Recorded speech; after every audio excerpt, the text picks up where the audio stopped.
네, 1월 10일 화요일 새벽 예배를 우리 하나님 아버지께 올려드리도록 하겠습니다. 우리 사도신경함으로 우리의 신앙을 고백하며 나아갑니다.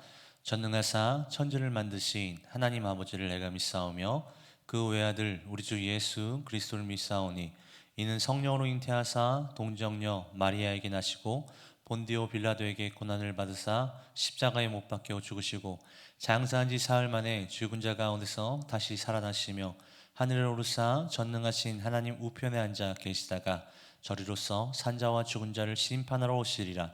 성령을 믿사오며 거룩한 공회와 성도가 서로 교통한 것과 죄를 사하여 주시는 것과 몸이 다시 산 것과 영원히 산 것을 믿사옵나이다. 아멘. 우리 찬송가 301장 지금까지 지내온 것, 찬송가 301장 지금까지 지내온 것 찬송하며 나가겠습니다. 지금까지 지내온 것 주의 크신 은혜라. 한이 없는 주의 사랑 어찌 이루 말하랴. 자나깨나 주의 손이 항상 살펴주시고 모든 일을 주 안에서 형통하게 하시네. 몸도 맘도 연약하나 새 힘 받아 살았네. 물 붓듯이 부시는 주의 은혜 족하다. 사랑 없는 거리에나 험한 산길 헤맬 때 주의 손을 굳게 잡고 찬송하며 가리라. 주님 다시 외올 날이 날로 다가와 무거운 짐 주께 맡겨 벗을 날도 멀잖네.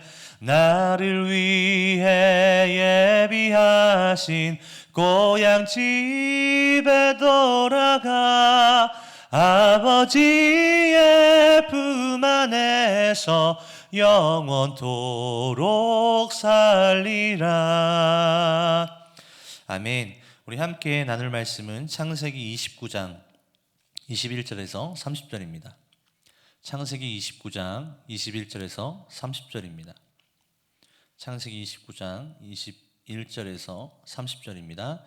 우리 읽도록 하겠습니다. 야곱이 라반에게 이르되 내 기한이 찼으니 내 아내를 내게 주소서 내가 그에게 들어가겠나이다. 라반이 그곳 사람을 다 모아 잔치하고 저녁에 그의 딸 레아를 야곱에게로 데려가매 야곱이 그에게로 들어가니라. 라반이 또 그의 여종 실바를 그의 딸 레아에게 시녀로 주었더라. 야곱이 아침에 보니 레아라 라반에게 이르되 외삼촌이 어찌하여 내게 이같이 행하셨나이까. 내가 라헬을 위하여 외삼촌을 섬기지 아니하였나이까. 외삼촌이 나를 속이심은 어찌 됨이니까.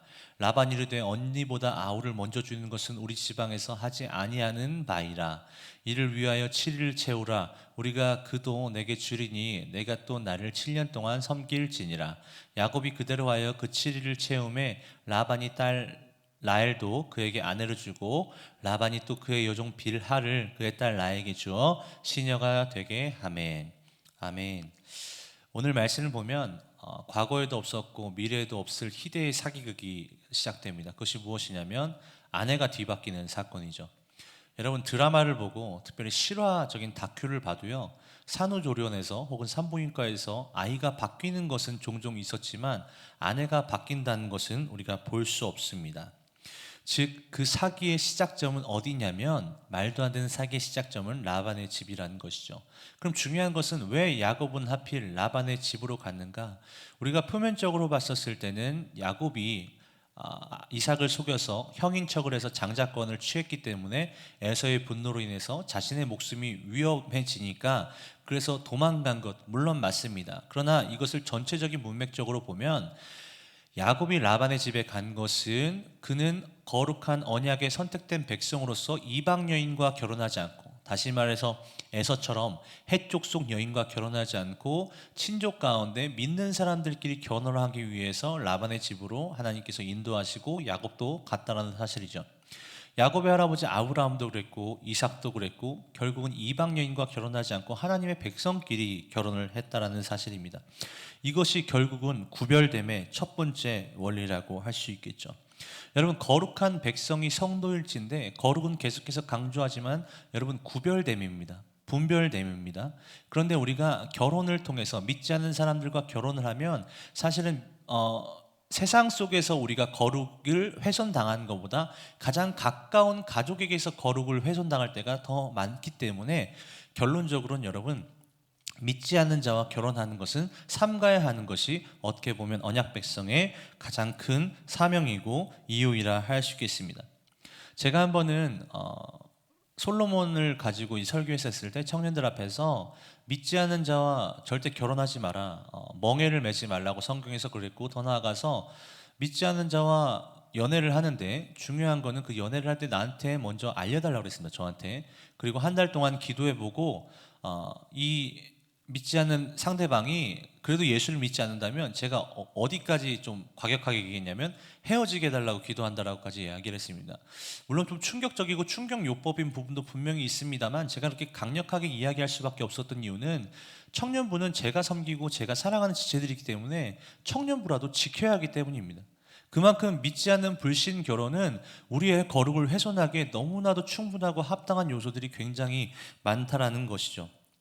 그런데 그 유튜브에 온라인으로 예배를 드리고 있는 한 청년이 장문의 글을 썼는데 두 가지로 요약할 수 있습니다. 첫 번째는 불신자가 내 주변에 더 많은데 불신자 척을 지라는 거냐, 그래서 그 불신자를 교회에 전도하지 말라는 이야기냐, 이것과 동시에 두 번째로 제가 가슴이 아팠던 질문은 무엇이냐면 예수 믿는 사람들도 별반 다를 바가 없던데요 라고 이야기를 했습니다.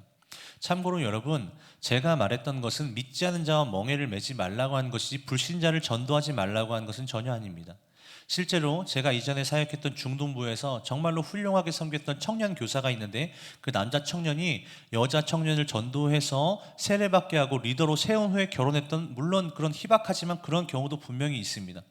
그래서 제가 말하고 싶은 것은 무엇이냐면, 그 A4 용지 한 장 분량의 질문에 저는 A4 용지 3장으로 답변을 달았는데 뭐라고 달았냐면, 믿지 않는 자와 멍에를 매지 말라고 하는 것은 성경 사전에서 봐도 결혼을 의미하기도 하고, 즉 불신자와 결혼하지 말라라고 분명히 되어 있다는 것을 근거로 제시함과 동시에, 물론 믿지 않는 사람들도 그렇지만 믿는 사람들도 힘들 수 있다, 믿는 사람들도 여러 가지로 정말 믿지 않는 사람들과 다를 바가 없는 것이 있다라고 이야기를 했었던 적이 있습니다. 왜 그러냐면 여러분, 제가 그 전에 뭐라고 얘기했냐면, 물론 이제 우리가 콩깍지가 씌이면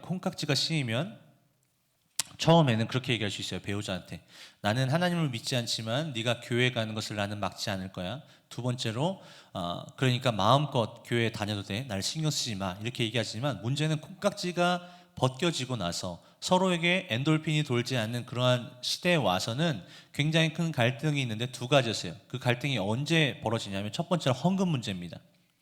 여러분, 우리가 11조를 주님께 드릴 때 사실은 우리가 10회를 드리는 것이 아니라 우리의 직장과 남편의 직장을 축복해 주셔서 10의 구를 받았기 때문에 그게 너무 감사해서 10의 구를 받은 표시로 10의 1조를 내는 거잖아요. 그런데 믿지 않는 사람 입장에서는 내가 힘들게 돈을 벌고 내가 힘들게 너에게 이러한 월급을 가져다 주는데 왜 내가 믿지 않는 신에게 따박따박 바치냐라고 갈등이 시작되게 하고요. 두 번째로는 자녀의 교육 문제에 있어서도 갈등이 시작됩니다. 이런 거죠. 가령 중고등학교로 우리의 자녀들이 들어섰을 때 불신자 입장에서는 시험 기간이면 하루 2번 정도는 빠지면 되는데 왜 도대체 학원에도 가야 하는데 왜 자꾸 교회에 보내냐는 거예요. 그러니까 여러분, 믿는 사람의 특징은 무엇입니까? 진짜로 믿는 사람이면 내 아들 내 딸이 고3이라 할지라도 수능이 있는 바로 그 전날 주일을 할 교회에 보내는 사람인 줄로 믿습니다. 믿으십니까? 그죠? 그게 맞죠. 그런데 믿지 않는 사람 입장에서 이해가 안 되는 거예요. 그러면서 무엇을 더 붙이냐면, 만약에 한 주, 2주 시험 기간에 교회에 빠졌다고 지옥에 갈 정도의 신이라면 뭐하러 믿냐, 이런 식으로 계속 공격하게 되고 갈등이 심화되기 때문에 이 가치관적인 충돌로 인해서 믿지 않는 자와 멍에를 매지 말라고 사도 바울은 분명히 이야기하고 있는 거죠, 성경에서. 그런데 제가 다시 돌아와서 그 청년이 두 번째 질문, 믿는 사람들도 별반 다를 바가 없던데요, 이 두 가지에 있어서, 첫 번째 헌금과 교육에 있어서 이런 질문을 하는데 굉장히 가슴이 아팠습니다. 실제로 주일학교 교육에서 굉장히 권위자인 이정현 목사님이 그 인터뷰한 걸 봤는데 몇 년 전에 한국교회 중직자들에게 조사를 했다고 합니다.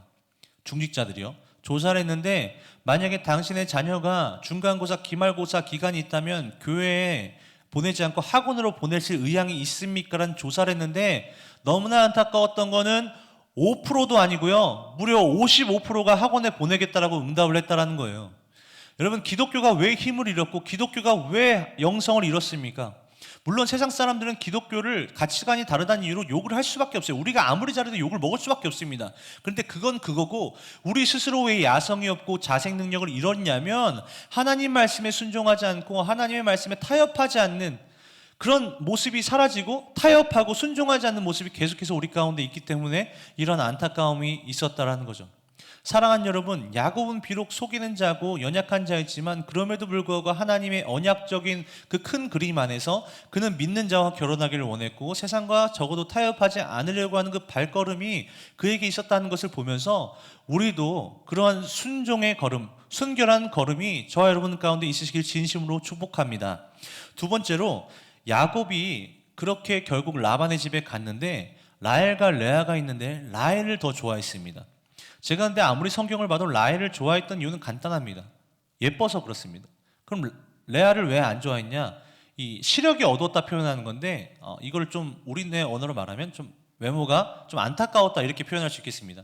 그러니까 야곱도 남자고 외모가 예쁘니까 라헬을 좋아해서 7년 동안 일했는데 정작 중요한 건 무엇입니까? 신혼 첫날 밤은 보내고 눈을 떴는데 외모가 안타까운 레아가 옆에 앉아 있는 거예요. 여러분, 이게 그래서 라반한테 따지니까 라반이 뭐라고 합니까? 전통이 있다라고 그러죠. 그런데 성경에서는 첫째 딸을 먼저 주고 둘째 딸을 시집 보내는 게 전통이 진짜인지 가짜인지를 증명하려고 하지 않습니다. 그런데 그럼에도 불구하고 이것이 사기극이라고 당당하게 말할 수 있는 이유는 무엇이냐면, 설사 그 전통이 진짜였다 한다면 라반은 야곱에게 미리 말했어야 됐어요. 첫날 밤을 보내기 전에, 그런데 야곱아, 라헬도 너에게 줄 건데 우리 전통이 첫째 딸을 먼저 주는 게 전통인데 어떡하지라고 미리 고지를 했어야 되는데 그런 고지를 하지 않고 그냥 그렇게 진행했기 때문에 당연히 사귈 수밖에 없다는 거죠. 그런데 중요한 거는 여러분, 야곱의 입장에서 레아를 바라봤었을 때 마음이 어땠을까요? 레아의 마음은 어땠을까요, 여러분?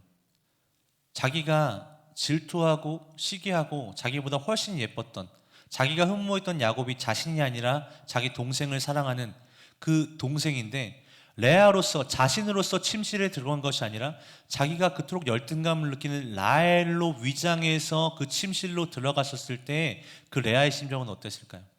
더 확장하면 야곱은 그런 레아의 비참함을 보면서 어떤 것을 깨달았을까요? 자신이 에서인 척하면서 장자권을 가지고 가려 했던 자신의 모습을 적나라하게 보았을 것입니다. 사랑하는 성도 여러분, 우리 부모님들이 많이 하시는 말씀이 뭐죠? 너 같은 딸, 아들 낳아봐야 내 마음 안다, 이거지 않습니까? 저도 딸을 낳아보니까 다른 건 모르겠는데 우리 부모님 참 많이 고생하셨겠구나라는 생각을 하게 됩니다. 마찬가지로 우리는 우리가 했던 어떠한 우와 실수를 다른 사람들을 통해서 배우지 않으면, 경험하지 않으면 사실은 제대로 깨닫는다라고 말하기 어렵습니다. 특별히 야곱에게 있어서는요, 자기보다 훨씬 뛰어난 사기꾼, 사기왕 라반이 있었다 할지라도, 정말 얄미웠다 할지라도 그의 사기를 통해서 자신의 죄악과 자신의 실수와 자신의 하나님 말씀을 신뢰하지 못하고 어떻게든 장자권을 획득하려 했던 자신의 그 철부지 같은 열정이 적나라하게 라반의 사기를 통해서 체험됐던 것처럼, 여러분 주변에 있는 정말 나를 힘들게 하는 사람들도 어떻게 보면 하나님께서 심어주신 반면 교사를 삼게 하신 사람일 수도 있다는 겁니다. 그래서 여러분, 누가복음 6장 말씀에 뭐라고 되어 있습니까? 내 눈에 들보는 보지 못하면서 남의 티를 보려고 한다라고 나와 있지 않습니까? 이것을 더 쉽게 풀어내면 무엇입니까?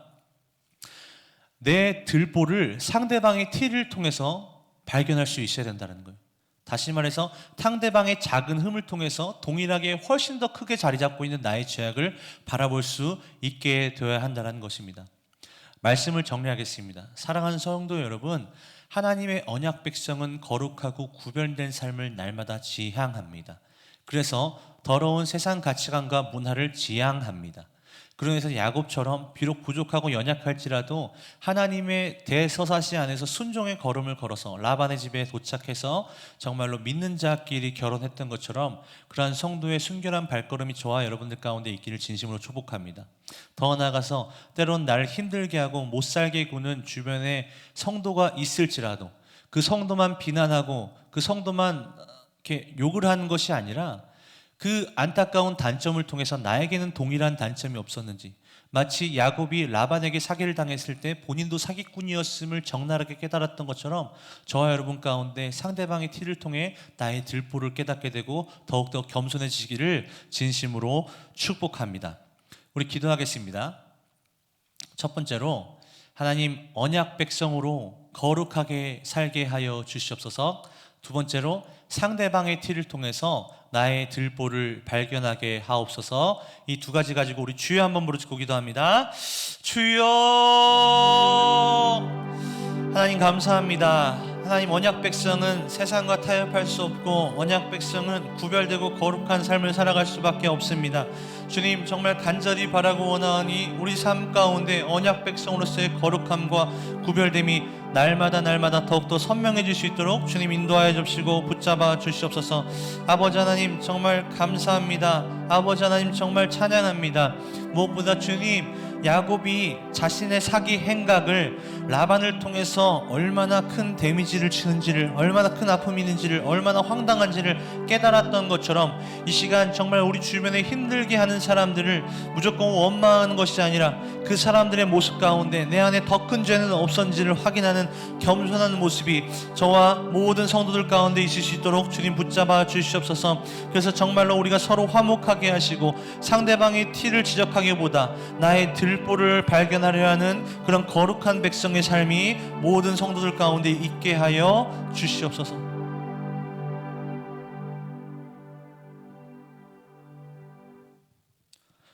수고하셨습니다. 목사님 감사합니다.